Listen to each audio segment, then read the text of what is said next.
Dans cette partie, nous allons revenir sur le fonctionnement des molécules de liquide vaisselle et de savon, pour comprendre pourquoi ces molécules vont principalement en surface. Pour cela, nous allons voir que la structure des molécules de savon est très particulière. Nous étudierons ensuite l'influence de la concentration en savon sur la tension de surface. Un exemple de molécule de savon est le SDS, ou le sodium dodécylsulfate. On le retrouve dans plusieurs liquides vaisselle. Dans cette longue molécule, on peut distinguer plusieurs parties. Tout d'abord, une partie ionisée, avec des liaisons qui sont polaires. Cette partie est appelée la tête polaire. Puisqu'elle est polaire, cette partie aime l'eau. Elle est donc hydrophile, car l'eau, comme nous l'avons vu dans la partie sur le four à micro-ondes, est polaire. Tout ceci est résumé dans le proverbe « qui se ressemble s'assemble ». Les parties polaires aiment l'eau. Cette molécule possède également une longue chaîne carbonée qui n'est pas polaire. Cette partie est apolaire.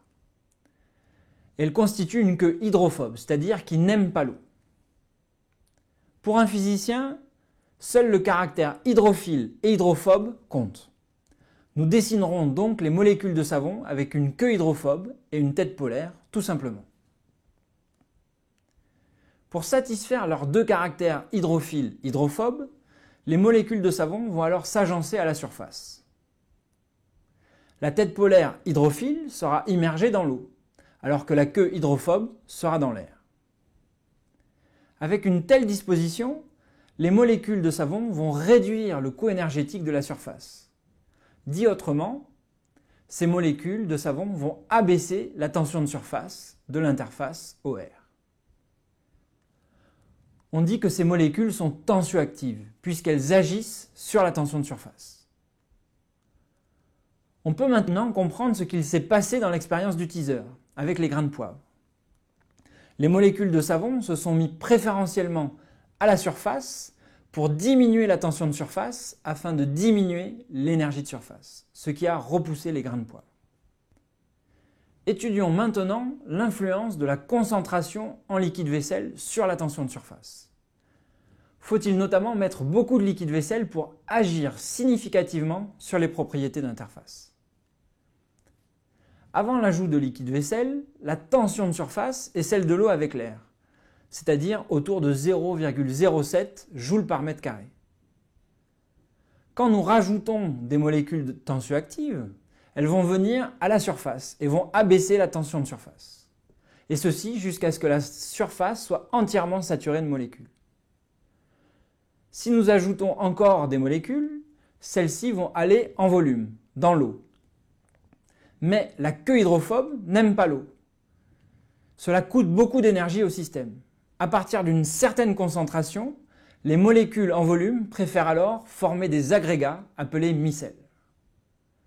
Dans les micelles, les têtes hydrophiles sont vers l'eau, alors que les queues hydrophobes sont regroupées ensemble au centre, ce qui est favorable énergétiquement.